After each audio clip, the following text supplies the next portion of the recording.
Encore et toujours des affaires de racisme dans le football, encore et toujours le pauvre Vinicius Junior qui est ciblé. Alors le joueur du Benfica, Prestiani, s'est défendu sur ses réseaux d'avoir eu des déclarations racistes, mais moi je vais citer Kylian Mbappé.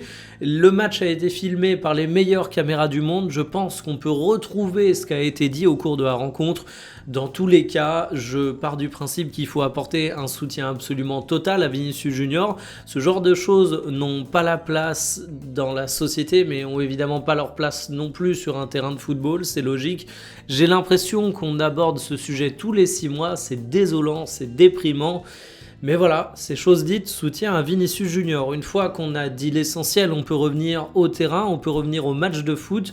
Une victoire 1-0 du Real Madrid qui se déplaçait au Benfica. Une victoire importante, une victoire qui n'est pas spectaculaire, mais une victoire solide. Voici les compos qui étaient alignés. Vinicius Junior est l'homme du match, un but phénoménal, influent dans le jeu. Le Brésilien est sur une très bonne lancée. Je lui ai reproché à pas mal de moments de ne pas savoir prendre ses responsabilités en l'absence de Kylian Mbappé. On a l'impression qu'il est dans une phase où il parvient à faire ça, même si Kylian Mbappé était là, même si c'était un peu son fantôme sur les terrains. Le Français n'a pas été aussi impérial qu'à l'habitude, peut-être qu'il est revenu trop tôt, mais en tout cas, il a manqué d'efficacité, il a raté beaucoup de choses.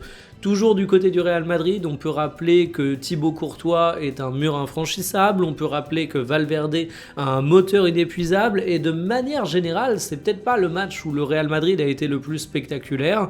Ça a été une rencontre qui a été finalement assez serrée, comme le montre le score, mais j'ai eu l'impression de voir un Real Madrid qui était une vraie équipe cohérente, et à part Kylian Mbappé, je trouve que personne rate son match, et ça fait pas mal de temps que j'avais pas vu un Real Madrid où je me disais en sortant d'un match, tiens, le sentiment principal qui ressort, c'est le fait que j'ai vu un groupe soudé, c'est le fait que j'ai vu une équipe qui fonctionnait bien.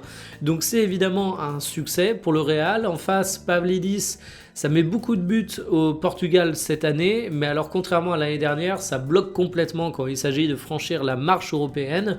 Le Benfica peut se targuer d'avoir une bonne défense, une organisation cohérente qui a su résister aux vagues du Real Madrid, mais alors quand il s'agissait d'apporter du danger, tu te heurtais à Thibaut Courtois. Sur les statistiques de la rencontre, on voit un constat qui est plutôt équilibré, un match contrôlé du Real Madrid plus que fondamentalement dominé. C'est une petite option pour la qualification que prend le Real Madrid, mais attention, le Benfica est une bonne équipe, t'as qu'un petit but d'avance, donc tout reste à faire.